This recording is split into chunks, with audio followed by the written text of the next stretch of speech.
खबर का रुख करेंगे। जम्मू कश्मीर के पहलगाम में आतंकी हमले का मामला। पहलगाम में आतंकी हमले के बाद सिविल लाइंस में भी सुरक्षा बढ़ाई गई है। सिविल लाइंस क्षेत्र में राजभवन और सीएम हाउस जाने वाले रास्ते पर विशेष सुरक्षा की गई है।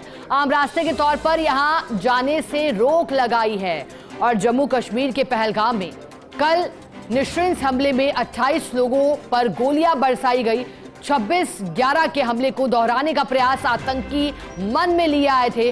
उसके बाद पूरे ही देश भर में अलर्ट किया गया। तो दूसरी ओर इसका प्रभाव जयपुर में भी दिखाई दिया। यहां भी राजभवन और सीएम हाउस जाने वाले रास्ते पर सुरक्षा बढ़ाई गई। एसोसिएट एडिटर ऐश्वर्या प्रधान हमारे साथ जुड़े हैं।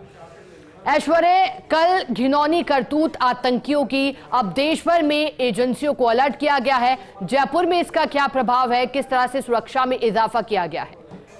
देखिए, सबसे बड़ी बात यह है कि अगर पूरे जयपुर शहर की हम बात करते हैं तो इंटेलिजेंस सिस्टम है जिसमें सेंट्रल इंटेलिजेंस सिस्टम जो काम करता है वो बड़ा मजबूत तरीके से काम करता है। तो वो अपनी मुस्तैदी से अपने काम में तो लगे रहते हैं, लेकिन और ज्यादा मुस्तैदी से अपने काम में जुट गए, क्योंकि कई बार ऐसे हमले होते हैं वो योजनाबद्ध तरीके से दहशत फैलाने के लिहाज से एक स्थान नहीं अनेकों स्थानों पर भी योजना हो सकती है। इस बात से इनकार नहीं किया जा सकता। लेकिन इन सबके बीच में सुरक्षा एजेंसियों के सामने सबसे बड़ी चुनौती होती है वीवीआईपी एरियाज को सुरक्षा देने की।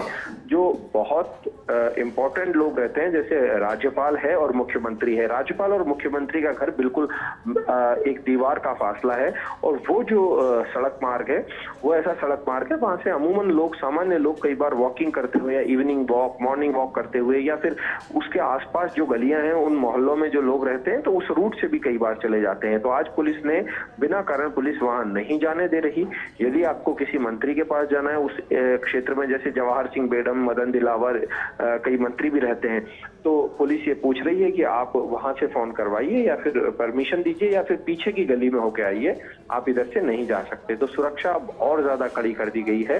तो अमूमन इस तरीके से पहले नहीं देखा गया था, और पुलिस के लिए भी चुनौती होती है। पुलिस को सुरक्षा और ज्यादा कड़ी करनी पड़ती है, और आज भी अनेक स्थानों पर ऐसा देखा गया कि सिक्योरिटी जो है वो टाइट देखी गई है। बिल्कुल ऐश्वर्या, चूंकि जैसा कि आपने कहा कि राजभवन और अन्य स्थानों पर सिक्योरिटी टाइट की गई है, अब क्या, क्योंकि पहले अमेरिकी उपराष्ट्रपति को लेकर सुरक्षा की दृष्टि से 3 लेयर सिक्योरिटी की गई थी, क्या ऐश्वर्या यहाँ भी कोई ऐसी बात भी सामने आ रही है? सिक्योरिटी लेयर में अब इजाफा रहेगा कुछ दिनों तक, क्या ये नियम जारी रहेंगे? देखिए, जेडी वेंस जो है अमेरिकन उपराष्ट्रपति, उनका दौरा है। सभी जानते हैं कि जब उनका दौरा है और उनके दौरे के मद्देनजर भी विशेष सुरक्षा है।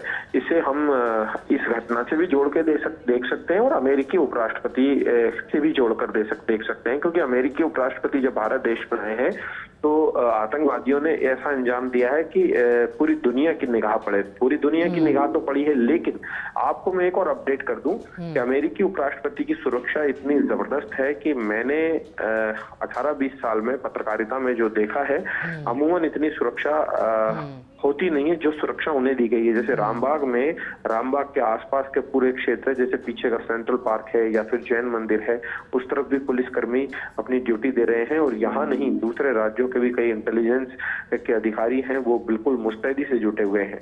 तो सुरक्षा की विशेष व्यवस्था देखी जा सकती है। और जयपुर से जो अमेरिकी उपराष्ट्रपति जाएं तो अपनी एक अच्छी छवि लेकर जाए इस क्षेत्र की, और बहुत अच्छा सा मैसेज लेकर जाए। और यहाँ राजस्थान के मेहमान हैं तो राजस्थान के लिए भी बहुत जरूरी होता है सुरक्षा, और पूरे भारत देश के भी मेहमान हैं वो। भारत देश में मेहमान नवाजी के लिए प्रसिद्ध है पूरी दुनिया में भारत और राजस्थान, उसी लिहाज से वो आए हैं। लेकिन फिलहाल का जो मैं अपडेट है वो यही दे रहा हूँ कि सुरक्षा बढ़ा दी गई है कई क्षेत्र पर। ऐश्वर्या, बिल्कुल बड़ा अपडेट आपने दिया कि ऐसी व्यवस्था और सुरक्षा पहले नहीं देखी, चाक चौबंद व्यवस्थाओं के साथ सिक्योरिटी टाइट। बहुत शुक्रिया ऐश्वर्या आपका खबर पर साथ जुड़ने के लिए, विस्तार से जानकारी के लिए। एक और बड़ी खबर है, पहलगाम हमले पर दिल्ली में शाम 6 बजे सीसीएस की बड़ी बैठक। प्रधानमंत्री आवास पर हाई लेवल मीटिंग होगी। ताजा हालात की जानकारी लेंगे प्रधानमंत्री मोदी। सीसीएस बैठक में जवाबी कार्रवाई की रणनीति बनेगी। रक्षा मंत्री राजनाथ सिंह बैठक में शामिल होंगे। गृह मंत्री अमित शाह, विदेश मंत्री एस जयशंकर भी मौजूद रहेंगे। मीटिंग से पहले पीएम मोदी से मिलने पहुंचे हैं एनएसए अजीत डोभाल। और पीएम मोदी का वापस भारत लौटना ये दर्शाता है कि भारत सरकार अब गंभीर है और इस आतंकी हमले का मुंहतोड़ जवाब देने के लिए तैयार है। प्रधानमंत्री आवास पर एक बड़ी बैठक होने जा रही है। उससे पहले एनएसए अजीत डोभाल मिले हैं प्रधानमंत्री नरेंद्र मोदी से और ये कुछ तस्वीरें इसी से जुड़ी आ भी रही हैं। देखिए, कल जम्मू कश्मीर में पहलगाम में कायराना हरकत आतंकियों की गई और कायराना हरकत में 28 लोग मारे गए। ये देश के अलग अलग राज्यों से आए थे, कर्नाटक से आए थे, उड़ीसा से आए थे। इतना ही नहीं, विदेशी मेहमान भी आए थे जम्मू कश्मीर की खूबसूरती को निहारने और उनका नाम पूछकर, धर्म पूछकर के चुन चुन कर टारगेट किया गया। प्रधानमंत्री सऊदी अरब थे, लेकिन जब पूरी घटना का उन्हें पता चला तो पहले वहां से फोन कर अमित शाह से बात की और अमित शाह को जम्मू आने के लिए कहा। श्रीनगर वो पहुंचे और पीछे पीछे फिर देश के प्रधानमंत्री भी सऊदी अरब की यात्रा को बीच में रोक करके भारत आए हैं। अब एक बड़ी बैठक होने जा रही है, हाई लेवल मीटिंग लगातार चल रही है, कभी रक्षा मंत्रालय तो कभी प्रधानमंत्री आवास तो कभी श्रीनगर में।